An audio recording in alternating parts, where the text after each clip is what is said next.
Come up higher, she said. I want to review just a little bit so you'll have some context of what we're talking about. Remember, I listed when we started some ideas about prayer that famous people had in answer to the question, what is prayer? Remember John Damascene, 8th century Syrian monk. Prayer is the raising of one's mind and heart to God, or the requesting of good things from God. Then there was Therese of Lisieux. For me, she says, prayer is a surge of the heart. It is a simple turn toward heaven. It is a cry of recognition and of love, embracing both trial and joy. The other Teresa of Avila,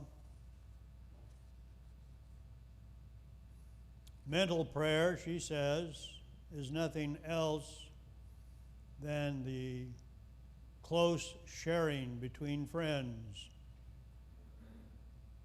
It means taking time frequently to be alone with God, who is known to love us. Then in more modern versions, Walter Burkhardt, famous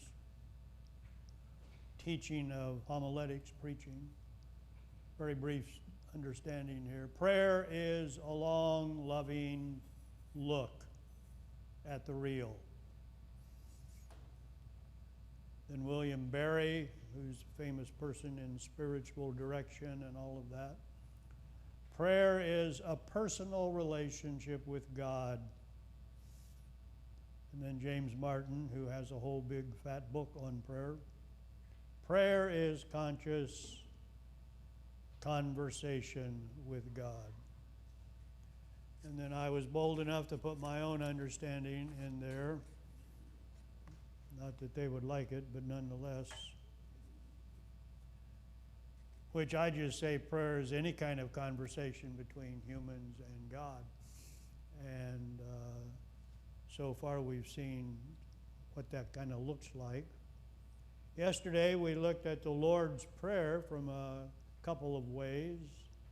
One way was by looking at the verb forms that we find there and comparing those with prayer verb forms we find in Hebrew prayers, and discovered that quite often those verbs, when they got put into the Greek story as we now have it, was quite remarkable in that it was telling us, you need to be bold.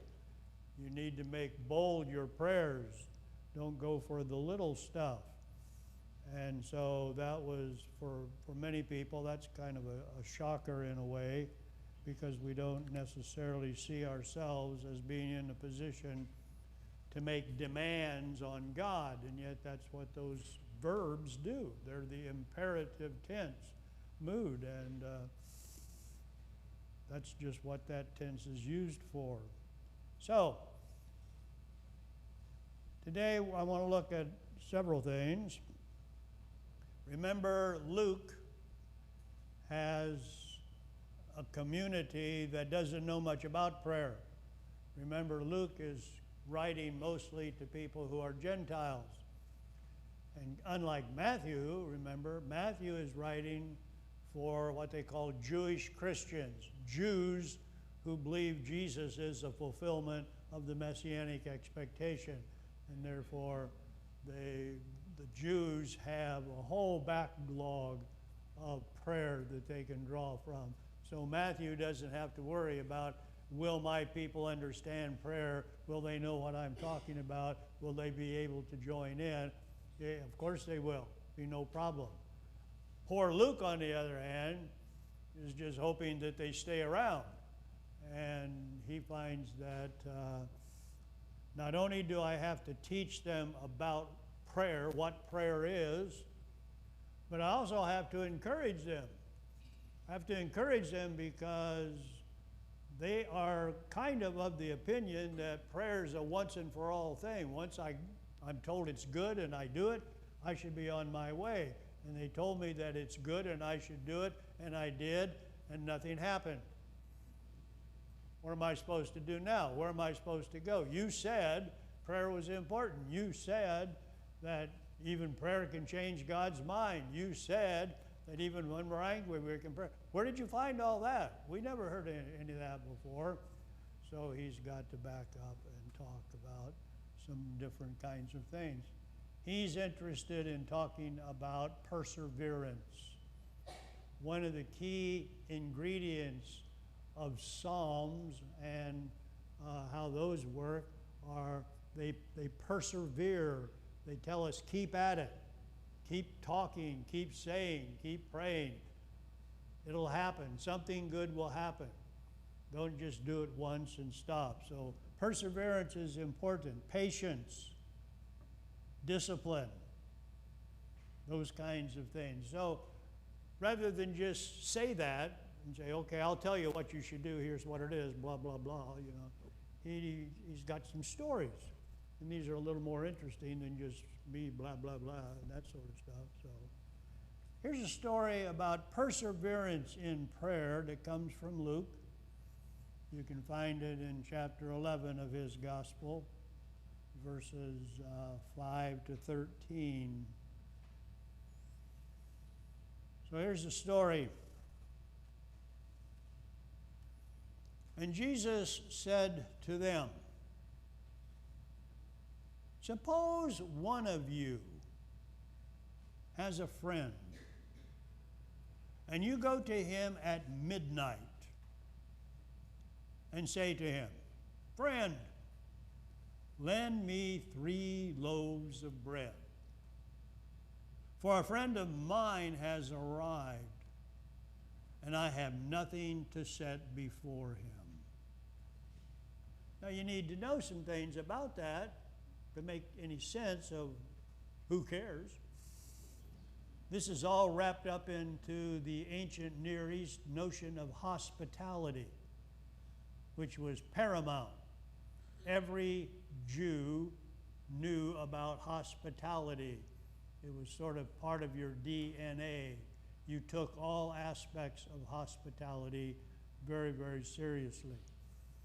And of course, part of hospitality is if you need something from someone because you get caught short or something like that, then the other person's obliged to give it to you. So the person who is asking for the 3 loaves of bread, he knows this is unreasonable. He knows that the guy's going to say, you know, we're all bedded down for the night, which doesn't mean what it does for us, that we go in these big rooms and throw back these nice blankets and all that. No, when you're bedded down in the ancient Near East, because you lived outside the house, you lived on top of the house in the roof, with the roof, that's where all the activity. You went to bed at night, and that's the only time you really went into the house, you and the animals. And everybody went in, and everybody had a place. They didn't have a luxury of space, so your place was there, your place was there, your place was there. The head of the family would always give the warning before the door was locked. Make sure you've taken care of everything, because once that bolt goes down, you're here for the whole evening. And I can't, you know, I won't open it up, do that, you just can't do it. So the family's bedded down, and here comes this poor guy who he wasn't expecting whoever it was that came, but it's midnight. I have nothing to set before him. And he answered from within, which is what we expected he would say. Do not bother me. The door has been already locked, and my children are with me in bed. I cannot get up and get you anything. Well, that might seem unreasonable to us, but to them it wouldn't. That would be a typical explanation. And then the next thing would be expected from us is, well, okay, I'll try another avenue, but thanks anyway. But that's not how it goes here. I tell you, here's what Jesus is saying. I tell you, even though he will not get up and get him anything because he is his friend, at least because of his persistence, he will get up and give him whatever he needs. So the understanding here is, okay, we're going to have to push the borders here a little bit. He's not going to, out of hospitality, get up and do what we need. So what's our next best thing? Well, let's just keep banging on the door. Well, how long do you do that? Till he comes. And he will come. If you keep banging, he will eventually come. We can be guaranteed that. He won't be happy. This is not going to be a friendly meeting. But remember what you need. You've got to provide hospitality for this unexpected friend. You're going to be able to fulfill your thing. He's got the opportunity to fulfill hospitality, but because of the inconvenience it's going to be, he doesn't want to do that. So we can't expect him to just be noble and say, okay, I'll do it. But if you just bang and bang and bang and bang, the language will probably make your door burn up, but nonetheless, you'll get what you want. Now remember what this is in the context of. You'll get what you want. This is about prayer. We're not talking just about somebody who needs 3 loaves of bread. We're talking about, here's an approach to prayer that Luke is saying, here's the kind of persistence you need. This is the kind of stick-to-it-ness that you need. So I say to you, this is Jesus talking again, telling the story. We're familiar with the rest of it. So I say to you, ask, and it will be given you. Search, and you will find. Knock, and the door will be open for you. These are not necessarily just 3 different approaches, but they're 3 ways of saying the same thing. Just keep at it. Just keep at it. Keep asking, keep searching, keep knocking. And so here's the message. For everyone who asks receives. But he doesn't say on the first effort. Doesn't say just try it and you'll see it all works. It might not at first. For everyone who asks receives, and everyone who searches finds. Pardon me. And for everyone who knocks, the door will be open. This is all predicated on if you do it long and hard enough. This is not to say do it 1 time, maybe 2, 3 at the most, and if nothing happens, then just give up. It's not the way it's supposed to. You got to stay at it. And there's lessons here even for us who can get discouraged because we knocked and we searched and we did all that and it didn't seem to work. And everyone who searches finds, and for everyone who knocks, the door will be opened. And now is another little interesting analogy as to why this will happen. Is there anyone among you who, if your child asks for a fish, will give a snake instead of a fish? Well, today we'd have to use different elements because nobody's going to give your kid a fish or a snake or any of that. But, you know, a good bottle of sweet whatever it is that has got 5,000 calories and 20 pounds of sugar, yes sirree, that'll get you whatever you need.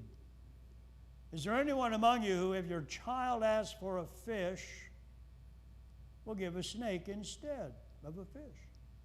Or if the child asks for an egg, will give a scorpion? The expected answer to all this is no, absolutely no, Nobody would, no parent would do that. Well, then we're going to talk about God. If then you, who are evil, know how to give good gifts to your children, how much more will the Heavenly Father give the Holy Spirit to those who ask Him? Luke is always including the Holy Spirit in about everything he does, so it's reasonable to see that here. So if humans act this way and will do what we need to be done to fulfill things and will not do harmful things, if humans who by nature are not that great are like this, think about God. God who is so much greater than us. If we ask, knock, persevere, ultimately we will get what we're after. Question you can ask, of course, is that true? Well, it all depends on how you understand truth in this matter. Is this the way God works? Well, there are plenty of stories in the Bible that would say, yes, this is the way God works.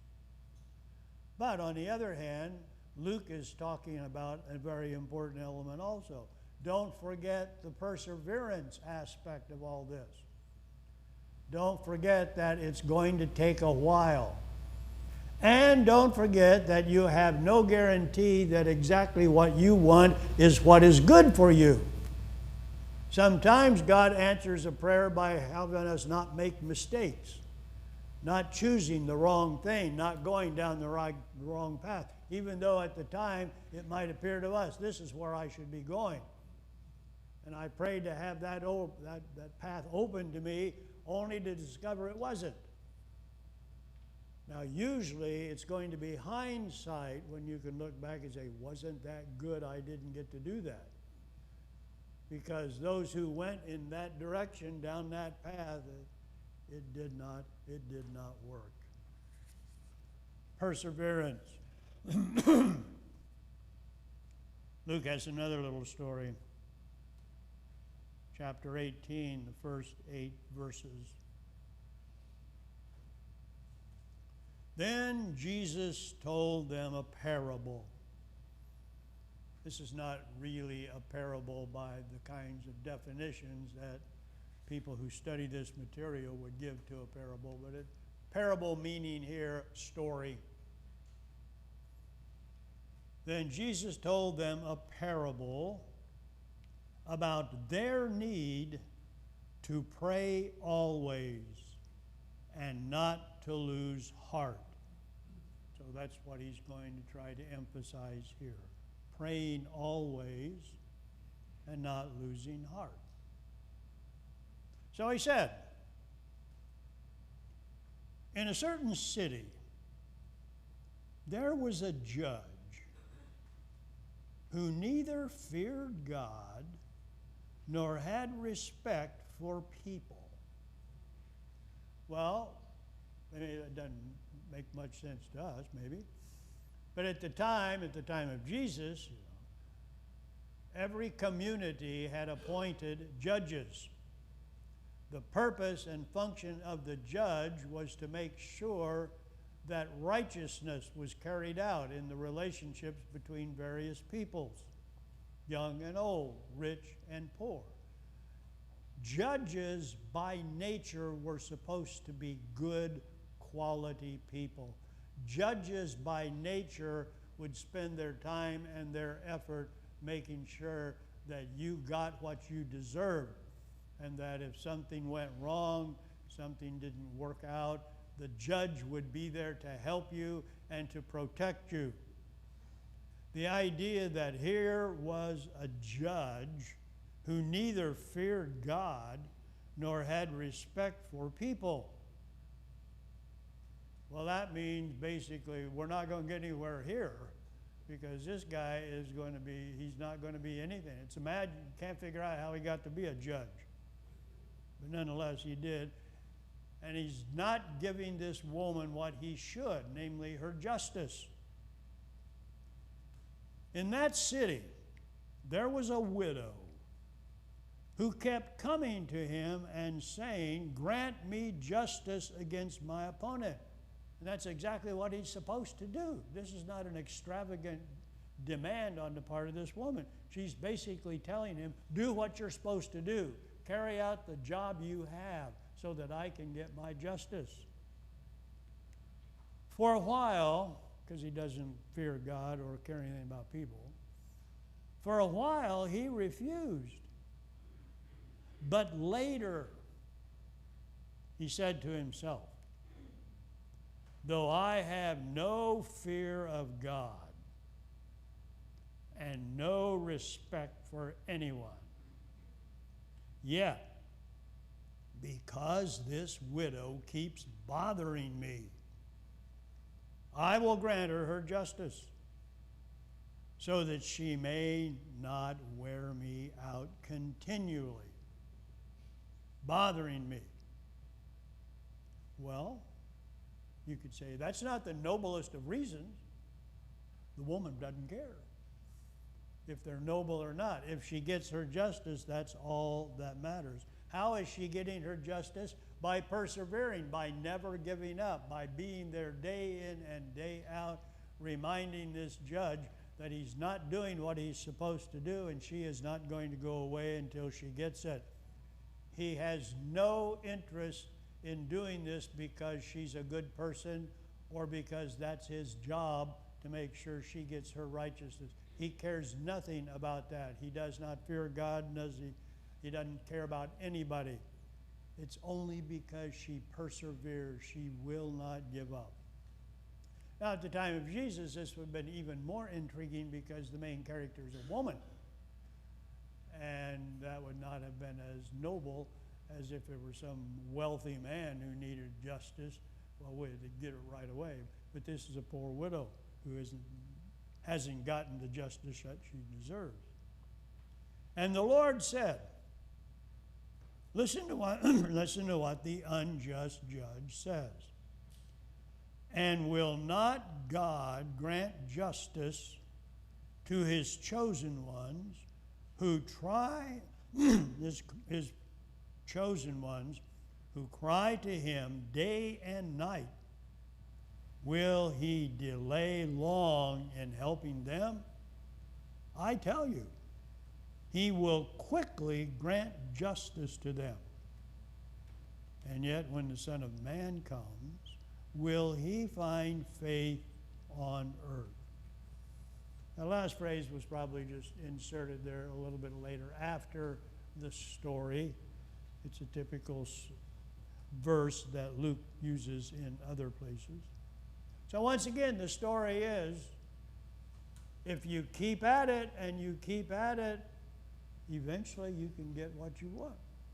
Perseverance in prayer, a very important thing. Another story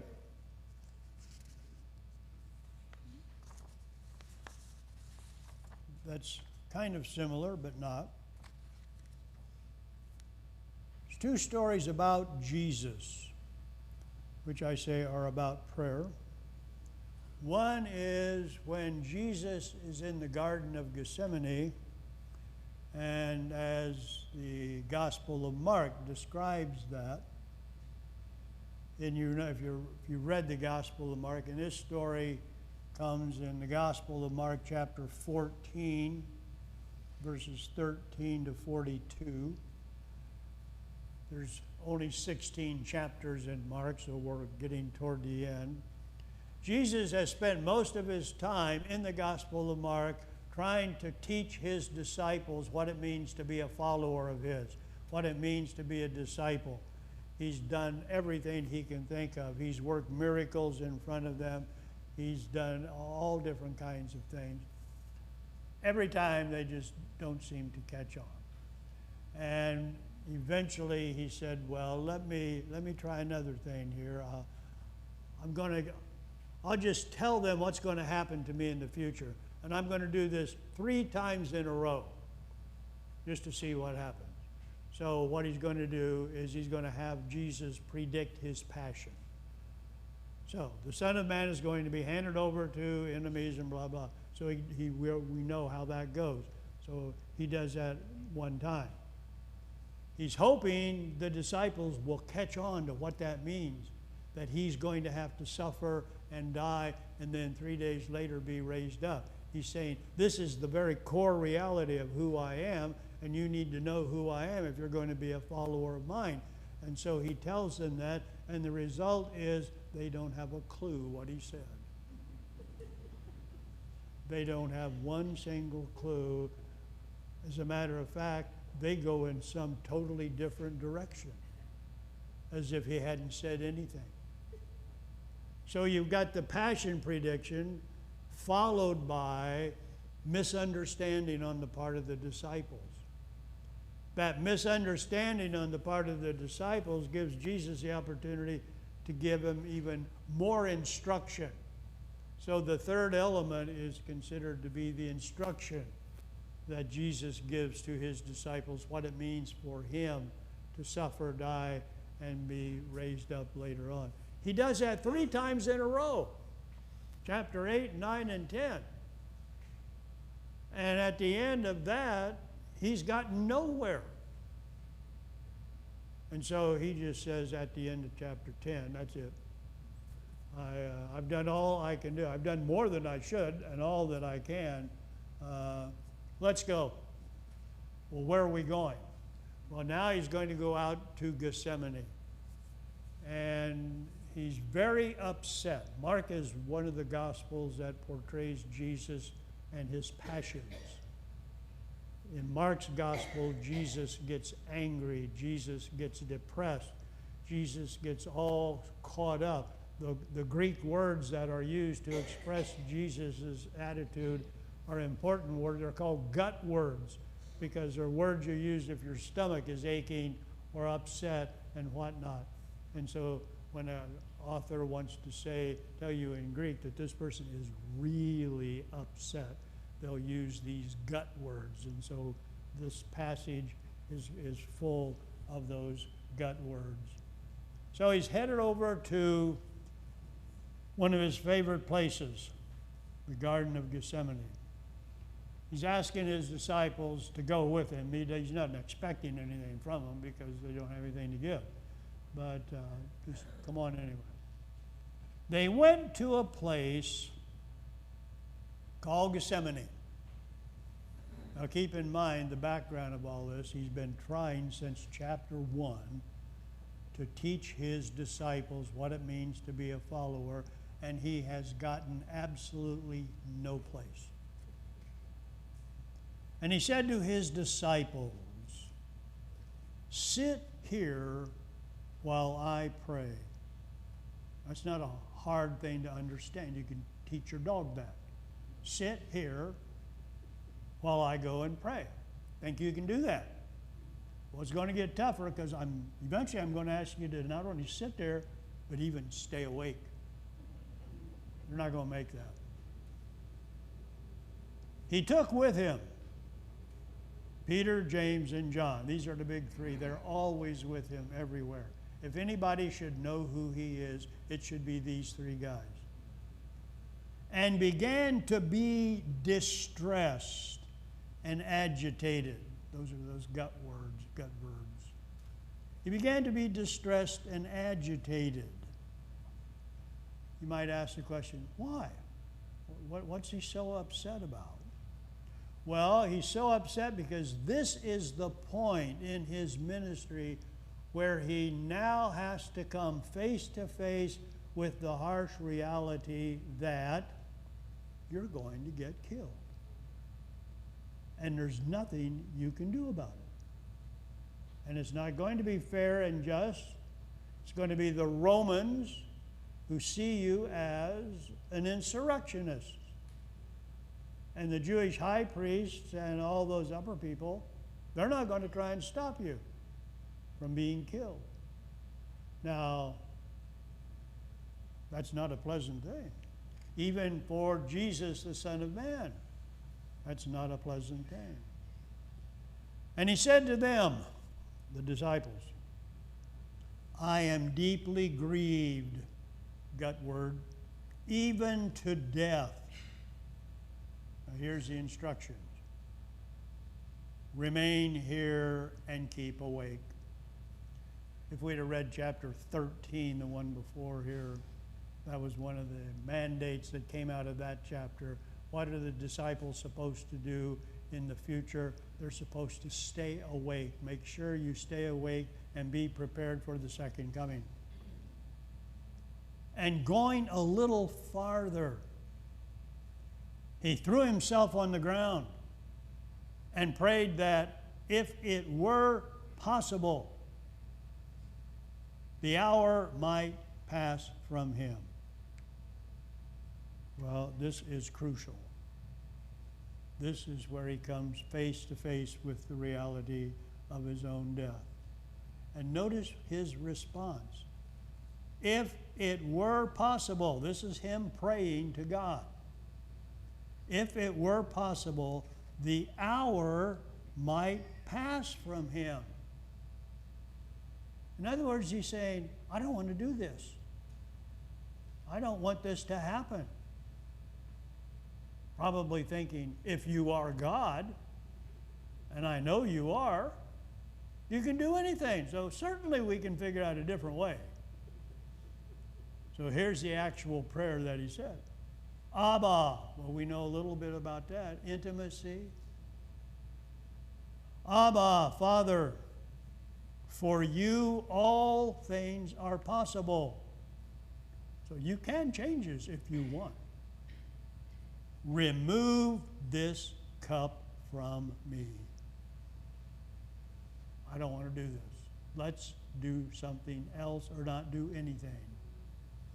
Now, many people don't like this idea that Jesus did not want to go to his death. Many think that was his whole mission of coming on earth, was to go to his death, and that he just couldn't wait to get there. You know, as soon as he was on earth, all he could think about was, I can't wait till I die. This is going to be really a great thing. It wasn't that way at all. It was much like we would be. I don't want this. I don't like it. I don't want anything to do with it. Let's think of a different way. You're God. I'm not. But in this case, he was. Remove this cup from me, yet not what I want, but what you want. So he will say, if we have to do it, I'll do it. But he's not really glad to do that. He's not hoping that I'll be able to go through with it. He's just simply saying, if I have to, well, then I have to. He came and found his disciples sleeping. The most important point in his whole ministry and life, and his three best disciples are just passed out there on the ground. He came and found them sleeping, and he said to Peter, Simon, are you asleep? Could you not stay awake 1 hour? The answer is no, he couldn't. He doesn't know what he's doing or who he's following. Keep awake and pray that you may not come into the time of trial. The spirit indeed is willing, but the flesh is weak. So he's been in that garden. He prayed to God, I want this to change. I believe you can do anything. Take this cup away from me. And the answer apparently was no. We're going with the plan as it is. Well, okay. He prayed. The answer was no. Shouldn't you say, well, then God's will prevails. I'm done. But he doesn't do that. He goes back a second time. And once more, it says. And again he went away and prayed, saying the same words. So this is twice now he's asked, pleaded, but this not happen. Once more he came, found the disciples sleeping, and their eyes were very heavy, and they did not know what to say to him. They've missed totally the whole thing. He came a third time, so he apparently went back a third time to try to negotiate this. And apparently the third time, the answer was still the same as the first and second. No, were going on as planned. He came a third time and said to them, "Are you still sleeping, taking your rest? Enough." That's a very important word, enough. Everything's going to change now. He is not going to spend one more word trying to convince his disciples who he is. He's not going to argue against the Romans. He's not going to argue against the Jewish high priest. He's not going to try to negotiate any further with God, trying to get out of this. It's just that he's going to be like that suffering servant that you can find in the book of Isaiah, chapter 52 and 53. He's like the lamb led to the slaughter. Enough. The hour has come. Hour is always a symbol for the death of Jesus. The hour has come. The Son of Man is betrayed into the hands of sinners. Get up. Let us be going. See, my betrayer is at hand. We know how the story unfolds from there. Prayer as negotiation. That's what this is. And it's startling because of the way it's negotiated and who it is that's doing the negotiating. This is Jesus negotiating with God over the very mission of what Jesus was sent to do, namely to die for all of us people. And in his human mode, and remember, the Gospels are always clear about this, Jesus always had two modes, human and divine.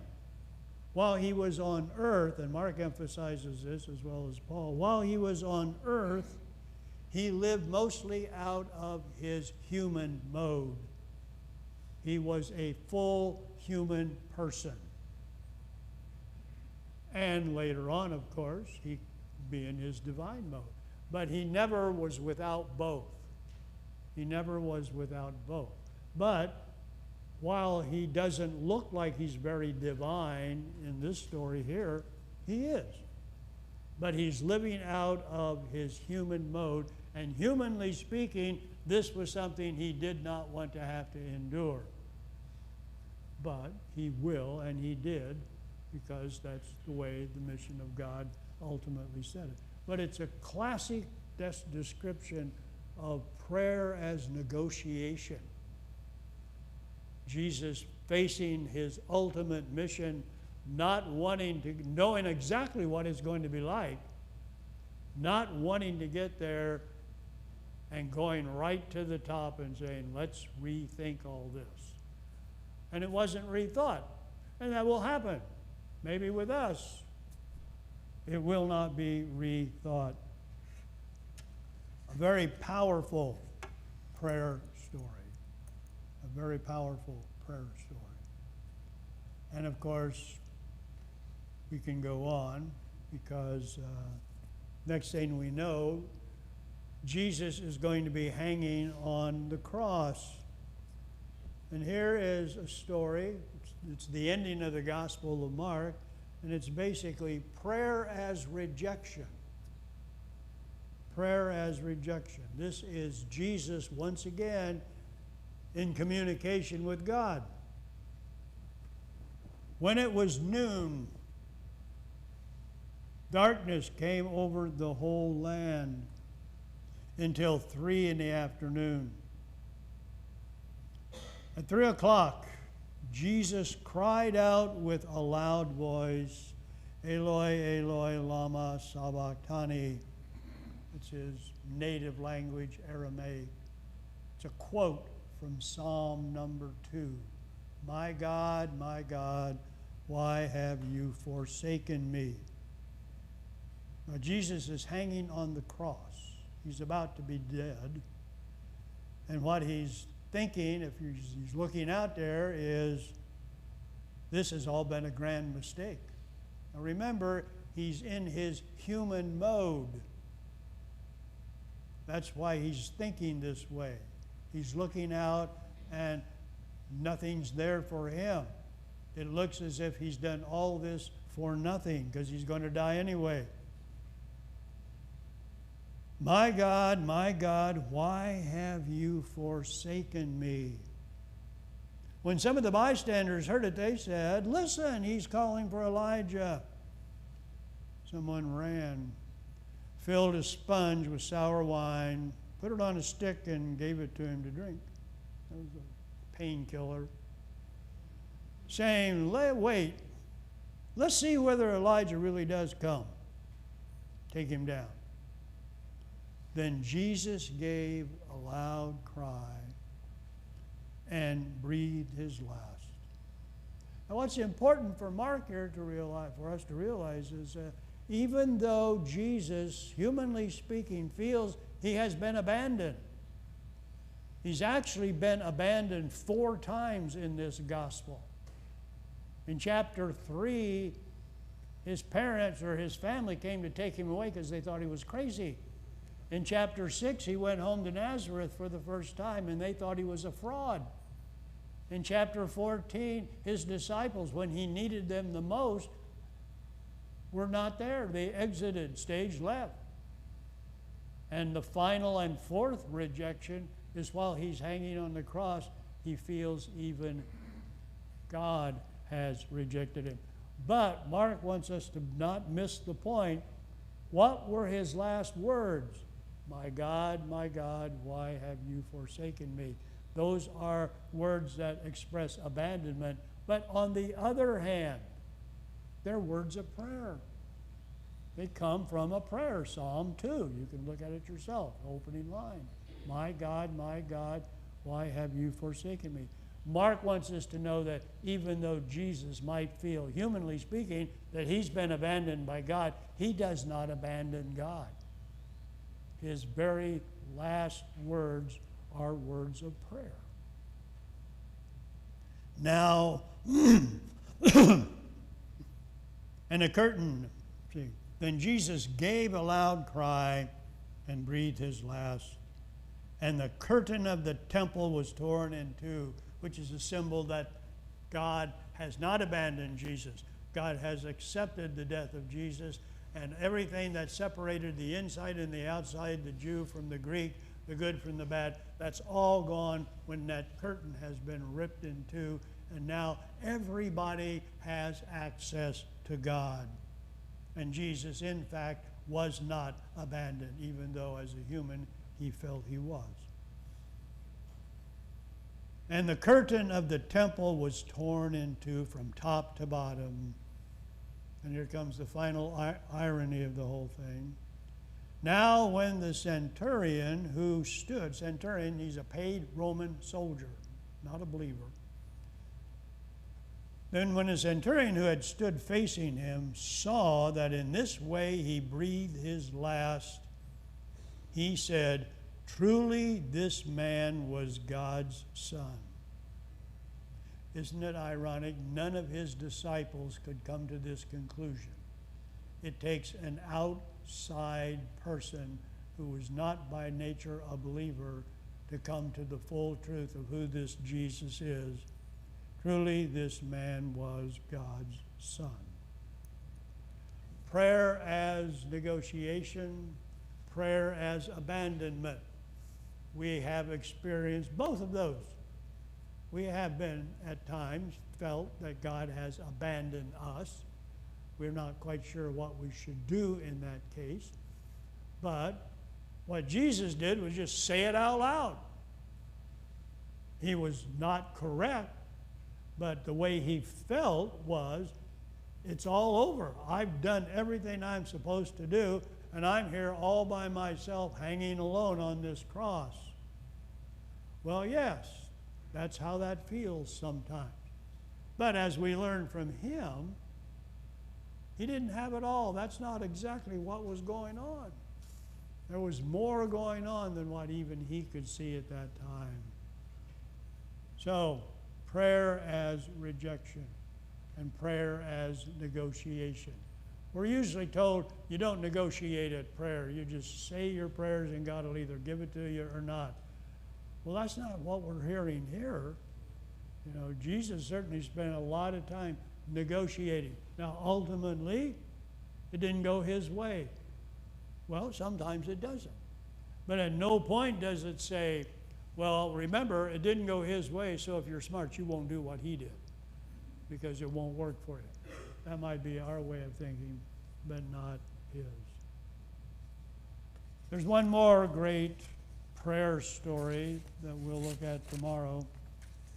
It's in the Gospel of Mark, or Gospel of John, chapter 17. It's this big, long prayer that Jesus gives to God in relationship to praying for his disciples. It's a famous prayer. It's got all kinds of interpretations attached to it. But as you can imagine, we'll probably take one of the stranger ones. And so look at that. So that'll be in chapter 17 of John's Gospel. Glory be to the Father, and to the Son, and to the Holy Spirit.